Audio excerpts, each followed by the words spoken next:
사도신경 고백하시며 금요 새벽 예배 시작하겠습니다. 전능하사 천지를 만드신 하나님 아버지를 내가 믿사오며 그 외아들 우리 주 예수 그리스도를 믿사오니 이는 성령으로 잉태하사 동정녀 마리아에게 나시고 본디오 빌라도에게 고난을 받으사 십자가에 못 박혀 죽으시고 장사한 지 사흘 만에 죽은 자 가운데서 다시 살아나시며 하늘에 오르사 전능하신 하나님 우편에 앉아 계시다가 저리로서 산자와 죽은 자를 심판하러 오시리라. 성령을 믿사오며 거룩한 공회와 성도가 서로 교통하는 것과 죄를 사하여 주시는 것과 몸이 다시 사는 것과 영원히 사는 것을 믿사옵나이다. 아멘. 기도하겠습니다. 주님, 매일매일 하루하루 하나님을 바라보며 살아가게 하여 주시옵소서. 매일마다 말씀으로 승리하게 하시고 말씀의 빛을 따르는 귀한 성도의 삶을 살게 하여 주시옵소서. 오늘도 이 새벽에 하나님께 간구하며 기도하는 모든 성도들에게 하나님 함께하여 주시고 주의 승리를 허락하여 주시옵소서. 감사드리며 이 모든 말씀 예수님 이름으로 기도드렸습니다. 아멘. 찬송가 540장입니다. 주의 음성을 내가 들으니 함께 같이 찬송하겠습니다. 주의 음성을 내가 들으니 사랑한단 말일세. 믿는 마음으로 주께 가오니 나를 영접하소서. 내가 매일 십자가 앞에 더 가까이 가오니 구세 주의 흘린 보배 피로써 나를 정케 하소서. 주여 넓으신 은혜 베푸사 나를 받아주시고 나의 품은 뜻 주의 뜻같이 되게 하여 주소서. 내가 매일 십자가 앞에 더 가까이 가오니 구세 주의 흘린 보배 피로써 나를 정케 하소서. 주의 보좌로 나갈 때에 어찌하니 기쁠까. 주의 얼굴을 항상 배우니 더욱 친근합니다. 내가 매일 십자가 앞에 더 가까이 가오니 구세 주의 흘린 보배 피로써 나를 정케 하소서. 우리 구주의 넓은 사랑을 증량할 자 없으며 주가 주시는 참된 기쁨도 헤아릴 수 없도다. 내가 매일 십자가 앞에 더 가까이 가오니 구세 주의 흘린 보배 피로써 나를 정케 하소서. 아멘. 아멘. 오늘 함께 볼 하나님의 말씀은 사무엘상 3장 1절부터 14절입니다. 사무엘상 3장 1절부터 14절입니다. 오늘도 온라인 예배, 오늘 온라인 예배 마지막입니다. 온라인 예배, 새벽 예배 마지막, 오늘 온라인 예배이므로 제가 처음부터 마지막까지 읽도록 하겠습니다. 1절부터 14절입니다. 아이 사무엘이 엘리 앞에서 여호와를 섬길 때에는 여호와의 말씀이 희귀하여 이상이 흔히 보이지 않았더라. 엘리의 눈이 점점 어두워가서 잘 보지 못하는 그때에 그가 자기 처소에 누웠고 하나님의 등불은 아직 꺼지지 아니하였으며 사무엘은 하나님의 궤 위에 있는 여호와의 전 안에 누웠더니 여호와께서 사무엘을 부르시는지라. 그가 대답하되 내가 여기 있나이다 하고 엘리에게로 달려가서 이르되 당신이 나를 부르셨기로 내가 여기 있나이다 하니 그가 이르되 나는 부르지 아니하였으니 다시 누우라 하는지라. 그가 가서 누웠더니 여호와께서 다시 사무엘을 부르시는지라. 사무엘이 일어나 엘리에게로 가서 이르되 당신이 나를 부르셨기로 내가 여기 있나이다 하니 그가 대답하되 내 아들아 내가 부르지 아니하였으니 다시 누우라 하니라. 사무엘이 아직 여호와를 알지 못하고 여호와의 말씀도 아직 그에게 나타나지 아니한 때라. 여호와께서 세 번째 사무엘을 부르시는지라. 그가 일어나 엘리에게로 가서 이르되 당신이 나를 부르셨기로 내가 여기 있나이다 하니 엘리가 여호와께서 이 아이를 부르시는 줄을 깨닫고 엘리가 사무엘에게 이르되 가서 누웠다가 그가 너를 부르시거든 네가 말하기를 여호와여 말씀하옵소서 주의 종이 듣겠나이다 하라 하니 이에 사무엘이 가서 자기 처소에 누우니라. 여호와께서 임하여 서서 전과 같이 사무엘아 사무엘아 부르시는지라. 사무엘이 이르되 말씀하옵소서 주의 종이 듣겠나이다 하니 여호와께서 사무엘에게 이르시되 보라 내가 이스라엘 중에 한 일을 행하리니 그것을 듣는 자마다 두 귀가 울리리라. 내가 엘리의 집에 대하여 말한 것을 처음부터 끝까지 그날에 그에게 다 이루리라.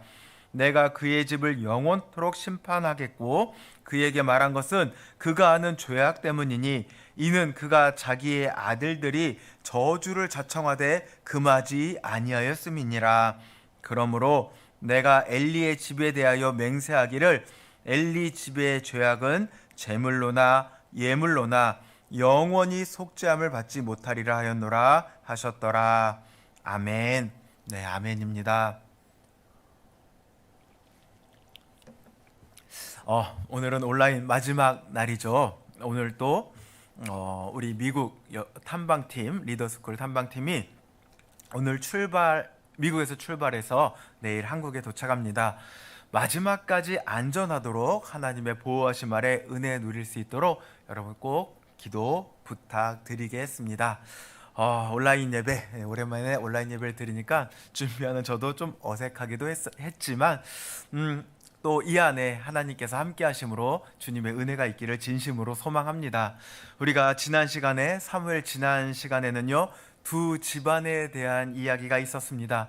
여러분 시작부터 에브라임 산지에 에브라임 사람 엘가나가 있었고 그에게 부인 둘이 있었고 분인나는 자녀가 많았고 한나는 자녀가 없었다라고 처음부터 한 집안에 대해 설명합니다. 그리고 그 당시에 엘리 제사장이 있었고 엘리 제사장에게는 두 아들 홈니와 비느하스가 있었다라고 기록하고 있습니다. 엘가나의 가문, 에브라임 지파 엘가나의 가문이 있고요. 레위 지파 엘리 제사장의 가문이 처음부터 등장을 합니다. 그런데 너무 대조적이죠. 한나는요, 이 대적 분인나의 그 격동케함, 조롱과 비아냥으로 마음이 너무 힘들어서 실로에 와 간절히 주님께 간구하며 기도하였습니다. 그리고 그 기도를 들으시고 하나님께서 사무엘을 허락하시죠. 그 사무엘은 실로에서 여호와를 섬기게 되었고 그 사무엘을 하나님께 바치고 나서 사무엘을 대신할 세 아들과 두 딸을 하나님이 그 가정 가운데 허락하셨습니다. 그리고 당시에 가장 높은 지위라고 할 수 있는 이 엘리 제사장 가문, 거기엔 두 아들이 있었고 그 두 아들 홈니와 비느하스는 정말 끔찍한 죄악을 계속하여 저질렀습니다. 자기가 원하는 대로 제사 드리는 고기를 그냥 가져가 버렸고 제사 드리기도 전에 날 것을 그냥 거의 탈취하다시피 가져가 버렸고 거기서 더 나아가 그 거룩한 곳에서 수종드는 여인과 동침하는 끔찍한 일을 저질렀습니다. 그런데 아버지 엘리가 이 두 아들에 대해 어떠한 제재도 얘들아 그렇게 하지 말아라 하지 말아라 하면서 끝까지 직분을 빼앗거나 그들을 벌하거나 하지 않고 그대로 두었다는 그런 끔찍한 죄악도 엘리는 저지르게 되었죠. 엘리는 하나님보다 자녀들을 더 사랑하였고 2장 후반부에 하나님의 사람이 나와서 심판할 때에 이스라엘의 하나님은 자기를 존중히 여기는 자를 존중히 여기고 자기를 멸시하는 자는 경멸하겠다라고 그렇게 말씀하시며 엘리 가문을 심판하였습니다.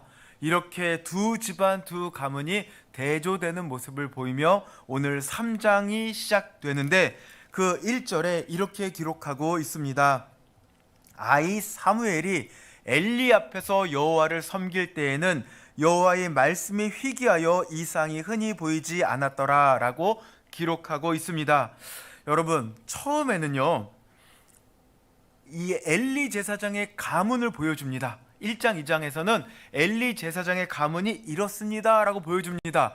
한 가문을 보여주지만, 한 집안을 보여주지만 그 집안을 통하여 당시에 이스라엘 백성이 얼마나 타락하였는지, 얼마나 죄 가운데 있었는지를 보여주고 있죠. 또 다른 한나의 가문을 보여주죠. 아니요, 한나는 부인이니까 엘가나의 가문이라고 말하는 게 맞겠고, 거기에 부인 한나의 기도를 보여주고 있죠. 한나가 불임, 아이를 가질 수 없었습니다. 그 모습 또한 이스라엘이 어떠한 모습인지를 보여주고 있고, 그로 인하여 한나의 기도를 통하여 그리고 사무엘을 얻고 한나가 하나님께 찬양하는 기도를 하고 사무엘을 주께 드림으로 인하여 그 당시에 얼마나 어려웠는지 이스라엘이, 그리고 하나님이 이제 일을 시작하시겠구나라는 기대를 또한 하게 됩니다.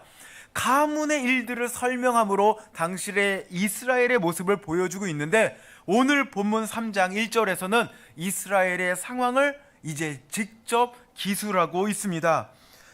당시 사무엘이 엘리 앞에서 여호와를 섬기는 그때, 그 당시에는 여호와의 말씀이 희귀하고 이상이 흔하지 않았다, 이상이 거의 없었다라고 지금 기록하고 있는 것입니다. 아니, 하나님의 나라, 하나님의 백성 이스라엘인데 그곳에 하나님의 말씀이 거의 없었다, 희귀하였다라는 설명입니다. 여러분, 사랑하는 서울 만나교회 성도 여러분, 말씀이 희귀하다는 것이 무엇일까요?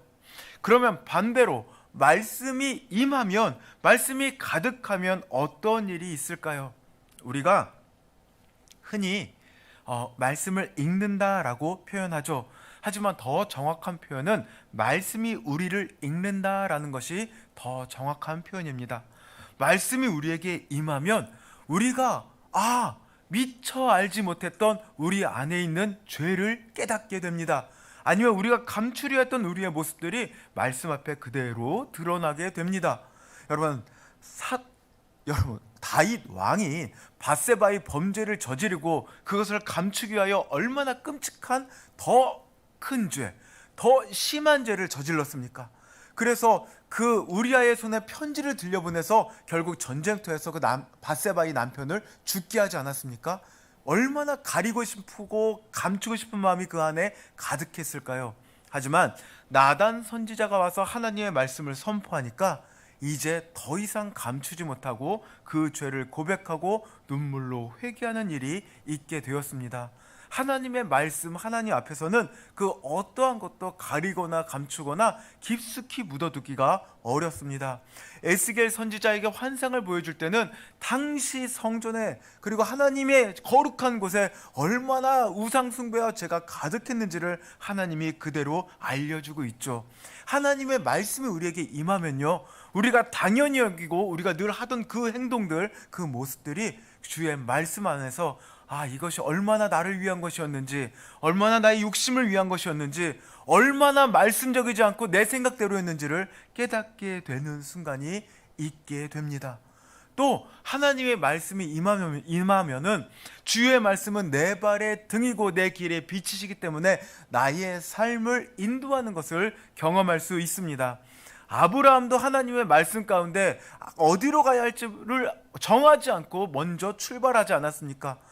예레미야도요, 하나님의 말씀 가운데 이 민족이 저 바벨론의 포로로 끌려가야 된다라고 그렇게 민족들에게 선포하였습니다.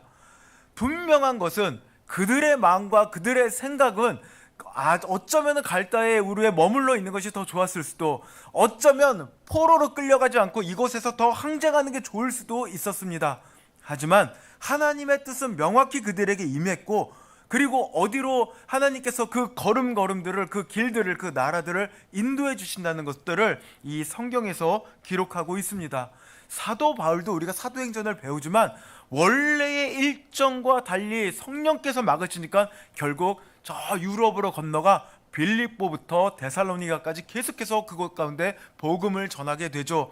하나님은 하나님의 계획을 가지시고, 우리에게, 교회에게, 나라에게 하나님의 계획을 가지시고 말씀으로 그 길들을 인도하고 우리를 지키시며 하나님께서 인도해 주십니다. 또한 하나님의 말씀이 임하면 그 진리 가운데 자유를 얻게 됩니다. 묶였던 것에서 해방되게 되죠. 어쩌면 그 가장 대표적인 사람이 가늠하다 현장에서 붙잡힌 여인이 아닐까 싶습니다. 가늠한 여인을 사람들이 예수님 앞에 데려와서 어떻게 하겠습니까? 라고 물어보죠. 당신이 지금까지 해온 것, 여기서 이제 그 사람들이 이스라엘 백성의 입장에서 말하는 겁니다.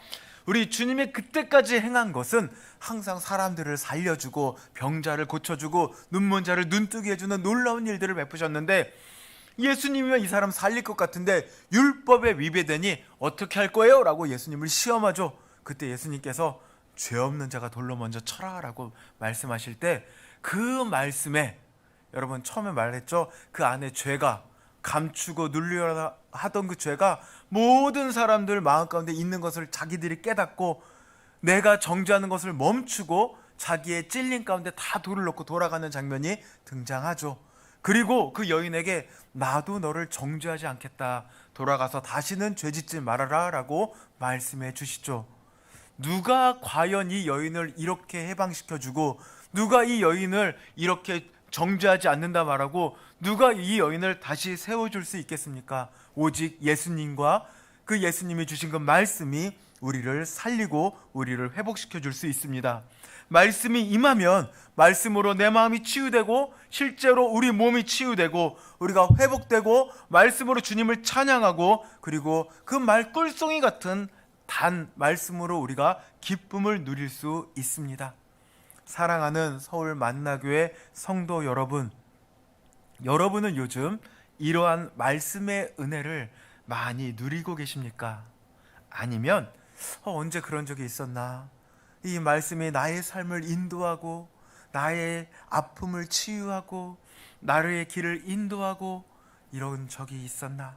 내가 죄를 깨닫고 하나님 앞에 엎드리며 펑펑 울며 제가 죄인입니다 라고 고백한 적이 있었나? 기억을 더듬으셔야 되는 경우도 있으십니까? 여러분, 정말로 우리가 말씀을 내 삶 가운데 잘 뿌리내리고 말씀을 읽고 말씀과 함께 가까이 순종하며 살기를 진심으로 소망하고 바랍니다. 여러분, 오늘 1절 그 다음 부분은요, 사무엘이 여호와께서 사무엘을 부르는 장면 가운데 사무엘이 그런 것들을 경험하지 못했고 하나님을 알지 못해서 계속 엘리 제사장에게 나가는 장면이 나옵니다. 세 번째, 저를 부르셨습니까? 나는 너를 부르지 않았다. 저를 부르셨습니까? 나는 너를 부르지 않았다. 저를 부르셨습니까? 그때 엘리 제사장이 하나님이 사무엘을 부르시는구나 라는 것들을 깨닫게 됩니다. 다시 누워라. 그리고 또 너의 이름을 부르면 그때 대답해라. 여호와여, 제가 여기 있사오니 말씀하여 주시옵소서라고 말하라 라고 이야기해 주죠. 이제 엘리는 알았습니다. 하나님이 사무엘을 부르시는구나. 여러분, 누가 보더라도 그 당시 그 나라의 위치로서는 하나님의 말씀은 엘리 제사장에게 임했어야 합니다. 그런데 하나님이 이제 이 어린 사무엘을 부르는 것을 엘리는 알고 있습니다. 만약 제가 엘리의 입장이 되어 내가 엘리 제사장이었다라면 바로 그때 그 어린 아이가 와서 저를 부르셨습니까? 라고 계속 반복하여 묻는다라면, 그래서 하나님의 말씀이 이 아이에게 임했다라는 걸 알면 아마 그 마음에 얼마나 많은 낙심과 좌절이 있지 않았을까, 또한 정말 하나님의 심판이 나에게 임하는구나 라는 것을 깨닫지 않았을까. 이제 거의 끝났구나 라는 생각을 하지 않았을까 싶습니다. 그리고 하나님의 말씀이 사무엘에게 임하죠. 우리가 어제 본 본문의 말씀에 하나님의 사람이 엘리 제사장과 그 가문에 대해서 심판했던 것을 하나님이 사무엘에게 또 말씀하시며 반드시 그것을 이루겠다, 그 심판이 이 가문에 이루어지겠다라고 사무엘에게 알려줍니다. 그리고 아침이 되자 엘리가 사무엘을 찾죠. 하나님이 너에게 알려주신 것, 어제 하나님이 너를 부르셨고 그리고 하나님이 너에게 말씀하셨을 텐데 그것을 나에게 알려달라고 엘리가 이야기합니다. 누가 누구에게 하나님의 말씀을 알려달라고 하죠? 엘리 제사장이 어린 사무엘에게 하나님의 말씀을 알려달라고 합니다. 왜냐하면 하나님의 말씀이 사무엘에게 임했기 때문입니다. 지금 우리가 미국 탐방 여행 중이죠. 리더 스쿨 중에 일환으로 우리가 미국 탐방 여행 중입니다. 여러분, 리더, 진정으로 남을 섬기는 사람들이 되기 위해서는 우리에게 하나님의 말씀이 임해야 합니다. 지금 미국 탐방 여행하시는 여러분, 그리고 이곳에서 하나님 앞에 예배드리는 여러분, 그리고 하나님을 정말 사랑하는 모든 분들에게 주의 말씀이 그 마음 가운데 새겨지고 말씀의 은혜가 가득하길 소망합니다. 그러한 말씀이 은혜가 있어야 내 주위의 사람들, 옆에 있는 사람들을 내가 온전히 그들을 섬길 수 있습니다. 말씀 없이 내가 할 수 있는 것들로 능력으로 섬길 수도 있겠죠. 하지만 정말 그들의 영혼을 인도하고 섬기고 보살피는 목자라면, 리더라면 오직 하나님 말씀의 은혜로 그들을 잘 섬길 수 있을 것입니다. 엘리 제사장조차 말씀이 임한 사무엘에게 다가가서 나에게 이야기해달라라고 말할 수밖에 없는 것입니다. 우리 모두가 지금 예배드리는 모두에게 하나님의 말씀의 은혜가 있기를 바라고, 또한 우리도 하나님 나에게 주세요 해서 멈추는 것이 아니라 나도 하나님 앞에 나아가기를 정말 힘쓰며 말씀 안에 거하기를 진심으로 소망하며 기도하겠습니다. 우리 함께 같이 기도합니다. 하나님, 오늘 드디어 사무엘이 여호와 앞에 서는 장면을 우리가 함께 같이 보았습니다. 하나님의 말씀이 임하는 자, 하나님의 말씀을 마음에 새기고 그 말씀의 은혜가 있는 자가 진정한 리더입니다. 우리 모두 주의 말씀 안에 거하게 하여 주시고 정말 나의 옆에 하나님이 함께하게 한 모든 영혼들을 잘 섬길 수 있게 하여 주시옵소서. 우리의 능력 없음을 주님 앞에 겸손하게 고백하게 하시고 하나님의 말씀의 은혜, 진리, 하나님의 능력을 사모하게 하여 주시옵소서. 하나님, 이제 온라인 예배 오늘 마지막, 이제 내일이면 미국 일정팀이, 탐방팀이 돌아오게 됩니다. 귀한 것 들고 돌아오게 하시고 하나님 교회 와서 정말 하나님이 주신 것들을 잘 적용할 수 있게 하여 주시옵소서. 또한 하나님, 교회를 지키고 기도한 모든 성도들, 하나님 이 시간에도 주님 앞에 새벽을 깨우며 하나님 앞에 기도하는 모든 분들에게 하나님 그들의 삶에, 그들의 마음에 주의 귀한 말씀 허락하여 주시옵소서. 감사드리며 이 모든 말씀 예수님 이름으로 기도드렸습니다. 아멘. 하늘에 계신 우리 아버지여, 이름이 거룩히 여김을 받으시오며 나라 임하옵시며 뜻이 하늘에서 이룬 것 같이 땅에서도 이루어지이다. 오늘날 우리에게 일용할 양식을 주옵시고 우리가 우리에게 죄 지은 자를 사하여 준 것 같이 우리의 죄를 사하여 주옵시고 우리를 시험에 들게 하지 마옵시고 다만 악에서 구하옵소서. 대개 나라와 권세와 영광이 아버지께 영원히 있사옵나이다. 아멘. 여러분, 이제 개인 기도하는 시간입니다. 처음 나눴던 기도 제목, 그리고 여러분의 소중한 기도 제목 갖고 함께 같이 기도하겠습니다. 주여,